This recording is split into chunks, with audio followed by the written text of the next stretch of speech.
सुप्रभात बच्चों। आज की हिंदी विषय की ऑनलाइन कक्षा में आप सबका स्वागत है।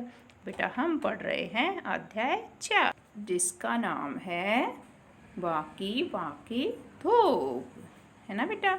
कल आपने कविता पढ़ी थी बाकी बाकी धूप। आप सबको वह कविता कैसी लगी? अच्छी लगी ना? ओके, तो आज बेटा हम इसी अध्याय में थोड़ी सी बातें में कुछ प्रश्न दिए गए हैं, उनको करेंगे। ठीक है, ओके।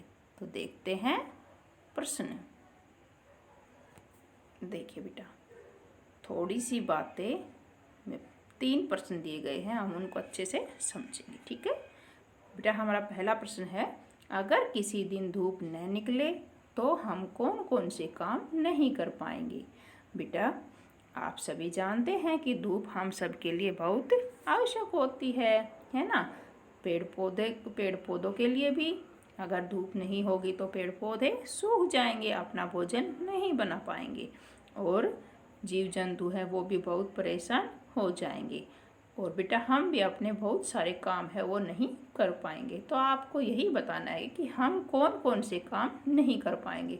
अगर किसी दिन धूप नहीं निकली तो हम कौन कौन से काम नहीं कर पाएंगे, ये आपको इस क्वेश्चन के आंसर में लिखना है। ठीक है बेटा, हमारा अगला प्रश्न है, धूप और सरसों को सखी क्यों कहा गया होगा? बेटा इस कविता में कवि ने धूप और सरसों को सखी कहा है। वो क्यों कहा है? क्योंकि बेटा आप सभी जानते हैं सर्दी के मौसम में धूप है वो बहुत लेट आती है और वो सभी को अच्छी लगती है, और जब धूप आती है तो सरसों धूप को देखकर इस तरह से खिल जाती है, खुश होती है, जैसे 2 सखियां वर्षों के बाद मिलती हैं तो वो एक दूसरे को देखकर खुश हो जाती हैं। ठीक है, इस तरह से इस क्वेश्चन को कंप्लीट करेंगे। हमारा अगला प्रश्न है, धूप के लिए बाकी बाकी और फाकी फाकी जैसे शब्दों का प्रयोग क्यों किया गया होगा? बेटा आपने कविता में पढ़ा था कि इसमें धूप के लिए फाकी फाकी और बाकी बाकी जैसे शब्दों का प्रयोग किया है। आप जानते हैं बाकी बाकी का अर्थ होता है सुंदर सुंदर और फाकी फाकी का अर्थ होता है प्यारी प्यारी। तो बेटा सर्दी में धूप सभी को कैसी लगती है? सुंदर सुंदर और प्यारी प्यारी लगती है ना। तो इसीलिए कविता में धूप के लिए बाकी बाकी और फाकी फाकी जैसे शब्दों का प्रयोग किया गया होगा। ओके, इस तरह से आप इन सभी क्वेश्चनों को अपनी रफ नोटबुक में लिखेंगे। आज का हमारा गृह कार्य होगा बेटा अभ्यास पत्र 2। ये आपको करना है वर्क बुक में, अभ्यास पुस्तिका में। ठीक है, तो इसमें समझते हैं हमें क्या करना है। ठीक है, कविता में कवि ने धूप का मानवीकरण किया है। मतलब ऐसा लगता है जैसे धूप कोई इंसान हो। आप भी ऐसी चीज़ का मानवीकरण करें जैसे बॉल या सिक्का, और एक छोटी सी कहानी लिखें। बेटा हम इसमें सबसे पहले ये जानते हैं कि कवि ने धूप का मानवीकरण किया था। मानवीकरण का क्या अर्थ होता है?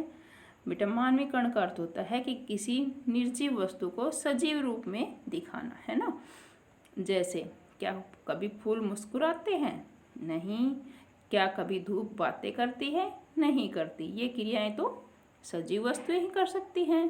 तो किसी निर्जीव वस्तु को सजीव का रूप देना ही मानवीकरण कहलाता है। ठीक है, तो आपको क्या करना है, सजीव मतलब इंसान के रूप में जो बोल भी सकता है, चल भी सकता है, बातें भी कर सकता है, और मुस्कुरा भी सकता है, नाच भी सकता है, जैसे हम सब करते हैं ना, इंसान करते हैं। हाँ, इसी तरह आपको बोल क्या करना है, बॉल और सिक्का, बॉल या फिर सिक्का दोनों में से एक का मानवीकरण करके एक छोटी सी कहानी लिखनी है।